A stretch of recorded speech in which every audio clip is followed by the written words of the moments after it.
আসসালামু আলাইকুম। আশা করি সবাই অনেক ভালো আছেন। নতুন আরও একটি ক্লাসে সবাইকে স্বাগতম। আজকের ক্লাসে আমরা পঞ্চম শ্রেণীর প্রাথমিক গণিত বইয়ের 60 পৃষ্ঠা 3 নং কাজের সমাধান করব। আগের ক্লাসে আমি উপরের যে 1, 2 আবার 2 নং উদাহরণ আছে সেগুলো সমাধান করেছি। আজকের ক্লাসে 3 নং কাজের সমাধান করব। তো এখানে একটি কাজ দেওয়া আছে, 3টি ভগ্নাংশ পাশাপাশি দেওয়া আছে। প্রথমটিতে লেখা আছে 4/3 ভাগ 5/6 গুণ 5/1। তো এই প্রথম আমরা 3টি ভগ্নাংশ একসাথে হিসাব কিভাবে করতে হয় সেটা শিখব। এর আগে যত হিসাব করেছি সবগুলোই হয় 2টি ভগ্নাংশ ছিল অথবা একটি পূর্ণ সংখ্যা ছিল। তো এই ধরনের হিসাব কিভাবে করতে হয় সেটা আজকে ক্লাসে শিখব। খুবই সহজ, বইয়ে একটু ক্লু দেওয়া আছে। আমাদের কি করতে হবে, এই যে ভাগ আছে, ভাগ থাকলে আমরা কি করি, বিপরীত চিহ্ন লিখি।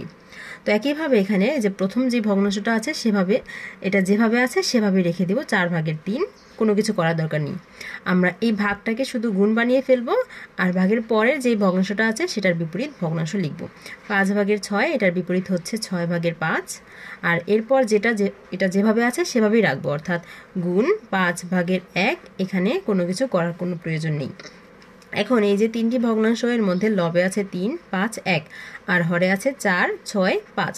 দেখতে হবে এখানে কোনো সংখ্যাকে আমরা ভাগ করতে পারি কিনা, মানে একটি সংখ্যা দিয়ে দুটি সংখ্যাকে ভাগ করতে পারি কিনা। যেমন দেখি, এই যে এখানে 3 আছে, এখানে 6 আছে। 3 আর 6 এই দুটি সংখ্যাকে আমরা 3 দিয়ে ভাগ করতে পারি। 3কেও 3 দিয়ে ভাগ করতে পারি, 6কেও 3 দিয়ে ভাগ করতে পারি। 3 দিয়ে 3কে ভাগ করলে ভাগফল হবে 1, 6কে 3 দিয়ে ভাগ করলে ভাগফল হবে 2। আবার এই যে এখানে 5 আছে, এখানে 5 আছে, এই দুটাকেও আমরা কি করতে পারি, কাটাকাটি করতে পারি। 5কে 5 দিয়ে ভাগ করলে ভাগফল হবে 1, 5কে 5 দিয়ে ভাগ করলে ভাগফল হবে 1। এখন আর কোনো কাটাকাটি করতে পারি না। এখন যেগুলো রয়ে গেল সেগুলো আমরা কি করে দেব, গুণ করে দিব। লবে লবে গুণ, হরে হরে গুণ। লবে আছে 1, 1, 1, গুণ করলে 1, 1, 1।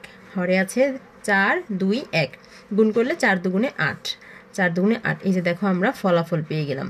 ফলাফল হচ্ছে 8/1। দেখো, ভগ্নাংশ বেশি হলেও কিন্তু সমস্যা নেই, হিসাব একদম সহজ। আশা করি বুঝতে পেরেছো।